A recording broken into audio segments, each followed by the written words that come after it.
These are baby tomato plants that have come up from a cherry tomato being buried over the winter.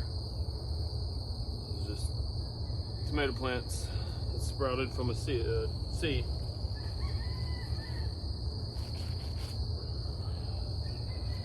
So when I harvest, I always turn it upside down and take off the outer 2 or 3 leaves, because if there's worms or anything in there, you can always see the worm castings inside the leaves. So that's just a quick, easy, safe way to make sure your lettuce is good and clean.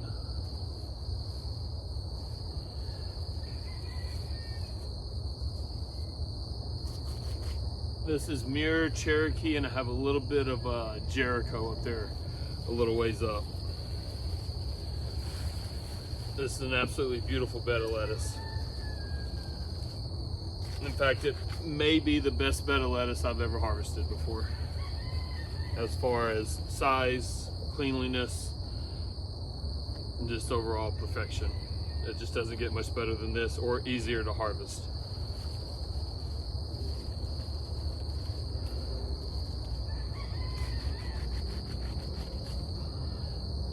So on average, I usually try to average about 6 heads of lettuce per 10-ounce bag of salad mix that I sell. But these heads right here, I bet it's closer to 4, which is an amazing yield compared to what I usually get. And what I usually get is still very profitable. This just makes it that much better.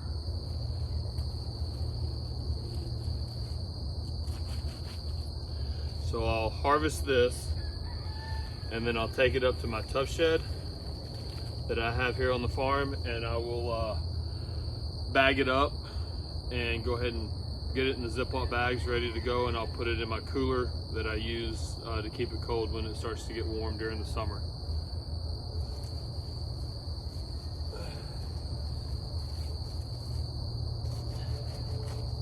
When the days warm up, you always want to harvest first thing in the morning, 5-6 a.m. in the morning, because that's when it's at its absolute peak. No stress. It's had a good 8 to 10 hours to recover from the heat the day before, soak up any moisture and get real crisp.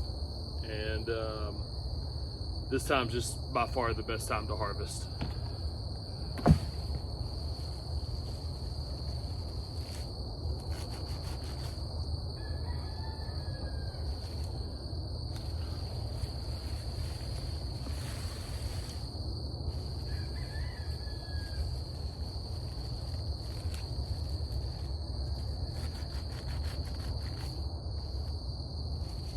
One thing that I do way different than most other farmers is I don't have a bubbler.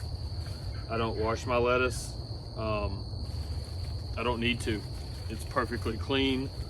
And it just makes it last so much longer if I don't wash it, because I don't have to worry about getting all the moisture out of it. I don't have to worry about anything. I just put it in the bag, let it go to the customer, because the customer's going to end up cleaning it anyway. I've never had one complaint about anything being in my lettuce. I had a lady one time message me and say, "Hey Mike, I found a friend in my salad mix." And I was so afraid it was going to be one of those little worms, green disgusting worms, because I get those sometimes in the perfect conditions. And she sent me a picture of a ladybug. And I said, "I'm so sorry, it just kind of happens when you do organic." And she goes, "Oh no, this is a great sign that this is completely organic. I don't mind the little guy being in here at all." I said, "Well, I appreciate that." And that's the only time I've ever had anything ever found in my salad mix.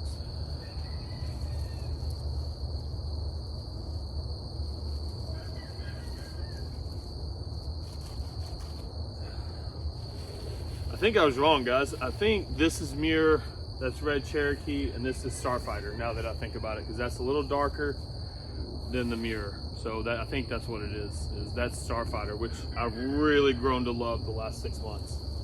I'm really anxious to see how it's going to do in the summer, because it's supposed to be extremely heat tolerant.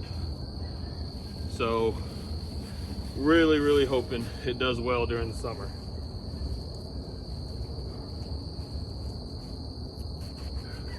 If I could grow lettuce like this in June and maybe even into July, it would be an absolute game changer for me and my farm. So I'm really hoping I've kind of figured things out, and this summer can be a great greens summer, along with all the tomatoes and peppers and root veg that I've got growing. It could be a very good summer if I can keep my lettuce production up.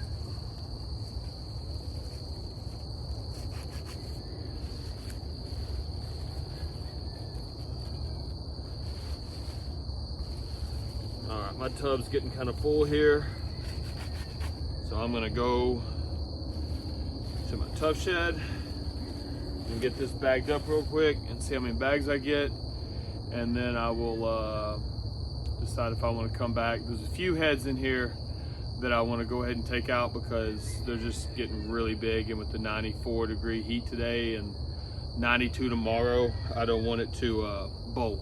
So I'll probably come back out here and pick a few more of the bigger heads just so I don't lose those. So let's go get this bagged up.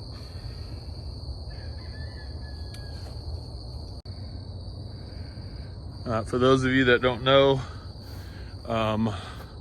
this is my tough shed where I keep my solar generator and quite a bit of rain collection. It's got a roof on it, 4-foot porch all the way around it, and then of course the roof on the shed collects quite a bit of rainwater. I've got a water tote, 500-gallon water tote on each side that looks like that. Collects quite a bit of rainwater for me. But this is my tough shed / man cave. It's my father-in-law's old recliner he was going to throw away. It's really dirty right now because I've been so busy out here. Cook stove, TV, DVD player, a couple of cast iron pans, little cook stove, or just a stove to keep it warm in here. It does very well. It's vented out the side there. Firewood box, so I'll have to go outside all the time. This thing actually can heat this whole little 10 by 10 building up in about 30 minutes when it's in the 20s outside. And there's a picture of me and my mom when I was a kid. And I'm obsessed with old lamps. Like I just love old oil lamps. And this one I found, it actually swivels back and forth. I know most of you don't care, but I love that thing. That was all tools, equipment. We spent the night out here a couple nights ago, me and a buddy of mine did, so like I said, it's still pretty dirty from that. But I'm gonna sit there now and get everything ready to bag up.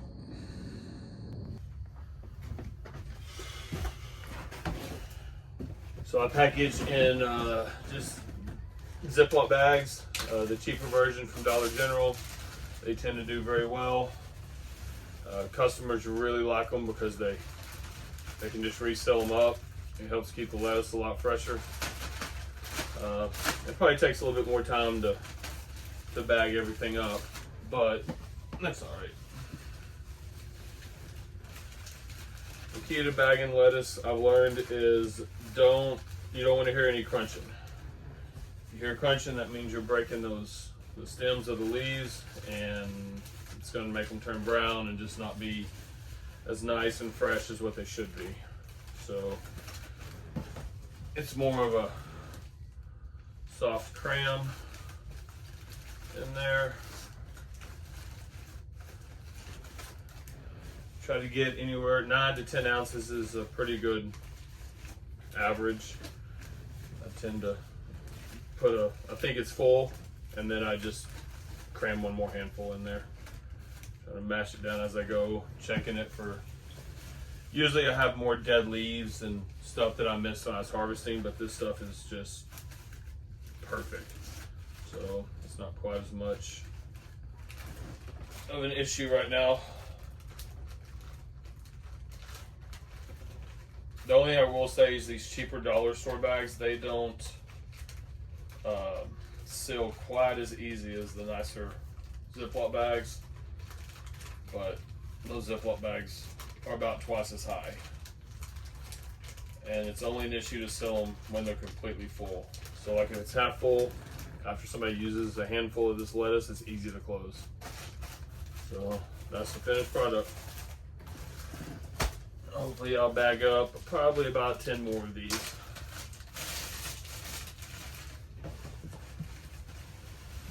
And then probably go back and get, like I said, the bigger heads out there and come in and bag that up. And then move on to the next task for today, which is going to be planting turnip seed and some more tomatoes. You know, you always forget in December when I seed my tomato plants, it doesn't take just a second to seed one tomato plant. It takes way more than 1 second to transplant that tomato plant though. So, you know, I was always gung-ho to plant a lot of tomatoes in December. And now here it is March, time to transplant everything. And it takes forever to get all these tomatoes transplanted. Luckily it's a 1 time a year, maybe 2 time a year thing, so I'll suck it up and get it done.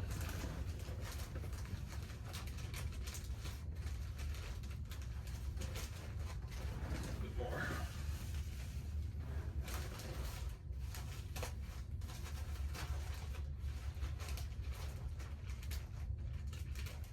Anybody that's watching this is thinking about doing some sort of farming for money, you actually want to make money at it, you have to learn to grow salad mix.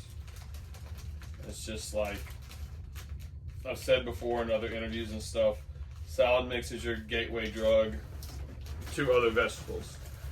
You got a lot of radishes and you ask people if they want radishes, they're going to be like, you know, you might get 1 or 2.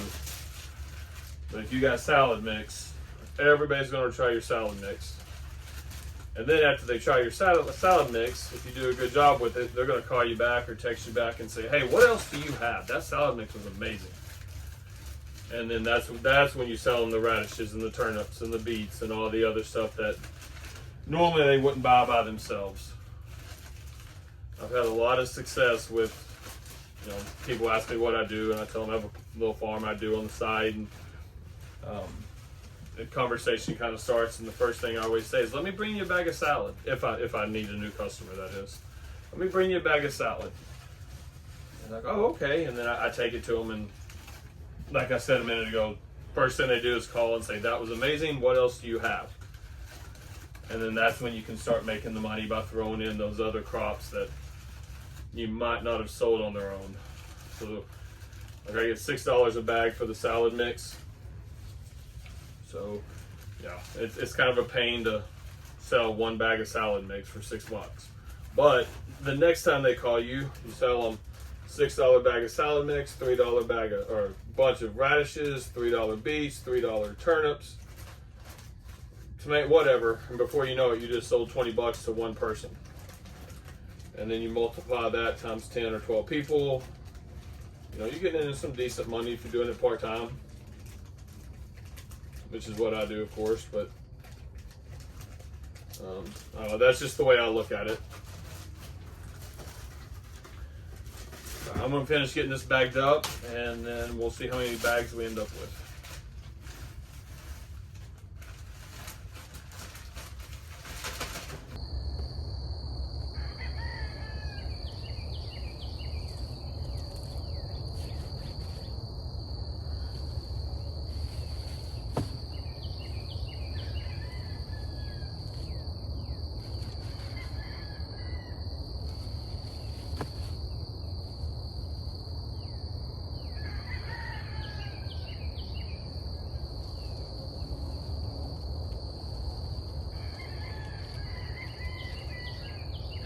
A monster head right here. I can't get my hand around it.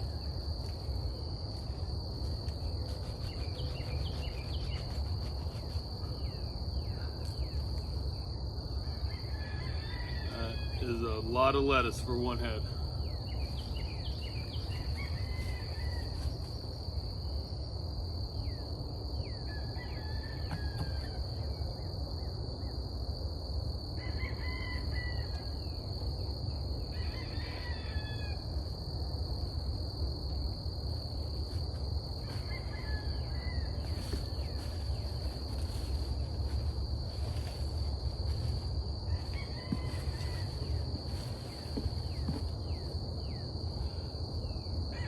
got a guy here in town that has a burger joint. I'm picking out some of these bigger leaves that would be perfect on a burger and putting them in a bag. And I'm gonna take them by his little restaurant this afternoon or maybe tomorrow and see if he'd be interested in them.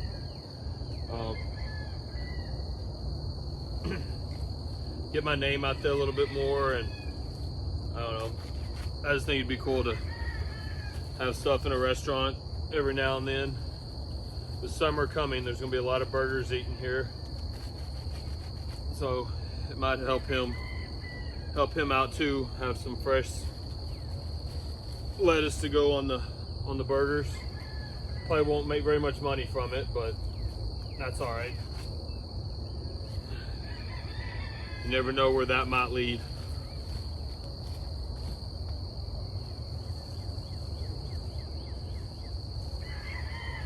So again, this side is Muir Red Cherokee, and this is Starfighter. That's a pretty good sized head of Starfighter there.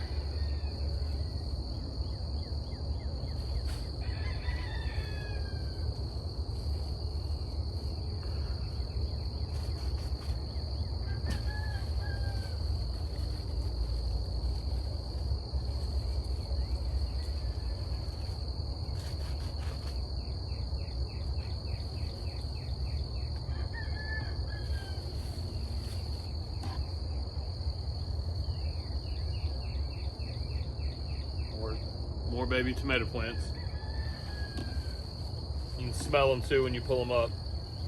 If you're a gardener, you know what that tomato plant smells like.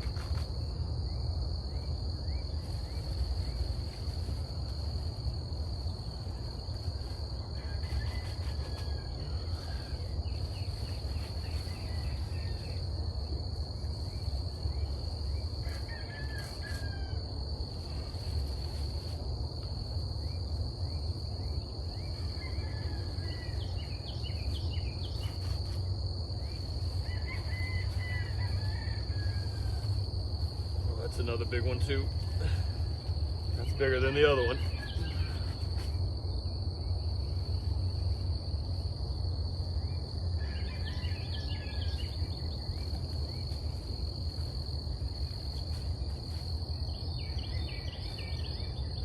Yeah, that fit perfect on the patty.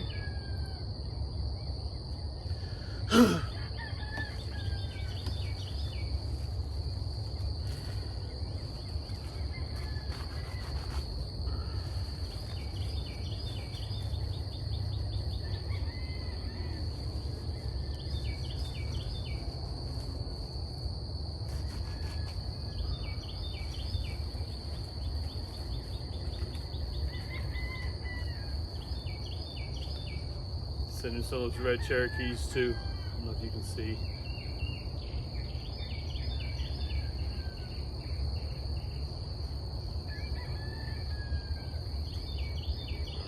One more.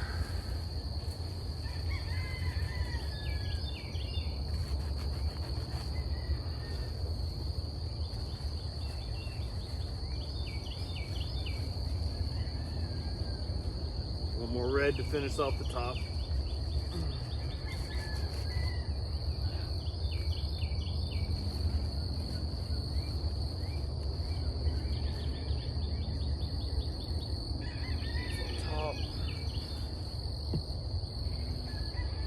I always have to lay my knife somewhere where I can find it very easily, because I bet I lose this thing at least 3 times a day.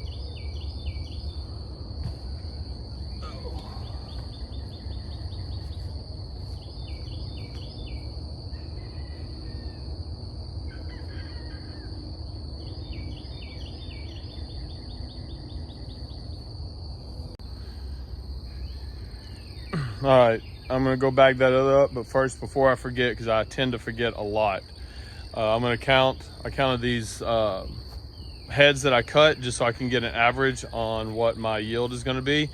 And somehow I ended up with exactly 50 heads cut. I didn't mean to cut that exactly, but it'd be an easy number to remember. So I cut 50 heads.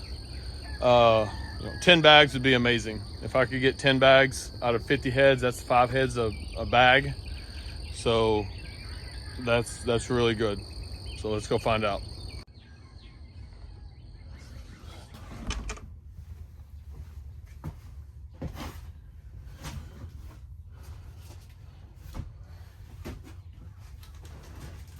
So this is my bag I'm sending to that restaurant guy, the hamburger place today. Just some of these bigger leaves. Like I said earlier, throw those in there first, get them in the fridge. I gotta talk to my buddy down in San Antonio at Clark's Greens. He has an absolutely amazing farm in San Antonio, well, New Braunfels, San Antonio area. Him and his business partner Sarah Shook, they're the epitome of what I hope to be one day as far as production goes. But I got this idea from him. He puts these bigger leaves, size leaves like this into a clamshell, and then sells them at market for pretty decent amount of money, you know, as far as farming goes. But I know the customers love it because they're so fresh and that they'll last probably 2 weeks. So they get their money's worth. I can tell you that. I can promise you they get their money's worth. But I got this idea from him. If you don't follow him or Sarah, Sarah's Instagram is Shook's Farm, I think. Oh, sorry, Sarah. I can't remember exactly. I know it's Shook something. I can't remember the whole thing. But Clark's Instagram is Clark's Greens. And definitely check him out. He is not only a great farmer, he's a great dude too. Me and him have become, he's one of my best friends in and outside of the whole farming industry. I really think a lot of that guy, we complement each other very well or he compliments me very well because I'm not a bug guy, a disease guy. I know I should be, and I probably will when I can do this, you know, full time and I have more time to learn. But if there's a bug that I haven't seen before, or it looks like bug damage or something like that, I shoot him a picture, a text message. He hits me back in 5 minutes and tells me the long scientific name of it and all the details. And I usually text him back and say, just tell me how to get rid of it. Or is it going to destroy my whole farm? Or, you know, I just need the fixes, buddy. So, and he always gives them to me. Most of the time it helps. Sometimes the disease is too far gone or the pest is just too infected. So, you know, that's just part of organic farming. He's a wealth of knowledge though. Not sure my farm would be as far along as it is without him. And, you know, there's other people out there too that's definitely helped me along the way. I'm very thankful for them. That's what's great about, you know, this whole farming, small scale farming, is the demand is so high. We don't have to compete with each other. Like I send people to other farms all the time because they're not in my distance, you know, not in my radius that I can, you know, service them, or I don't have the supply. So I'm like, okay, go call this guy. He's in your area. He's a good farmer. He'll help you out. So, I just love the community here. We've built a really good group of people here in the Dallas area that like to help each other. And we've all become friends. I'm supposed to go eat lunch and have a beer with 4 other people in the industry today. Matter of fact, hopefully it works out, but trying to get 4 people together that all has families and jobs and everything is kind of difficult, but I hope it works out today. For some reason, this takes way longer when I talk, so I'm gonna get this done and move on. All right, I'm done bagging up for the day. Out of those 50 heads that I cut, I got 10 bags, which is an amazing yield. That's 5 heads per bag. So that's really good. Like I said, I usually average around 7. So I got 10 of those bags. And then I got that 1 bag of the bigger leaf stuff that I'm going to send to that restaurant later this afternoon and see how they like it. So overall, a great yield, great harvest. Didn't take much time. I'm gonna throw it in my cooler. It has ice in the bottom of it to keep everything cool for the next few hours while I work. And I'm gonna head out and get on to the next task. Hey guys, appreciate you watching the video. If this is something you like and you enjoyed, I'm hoping I can do 1 or 2 of these videos a week in the future. So hit that subscribe button.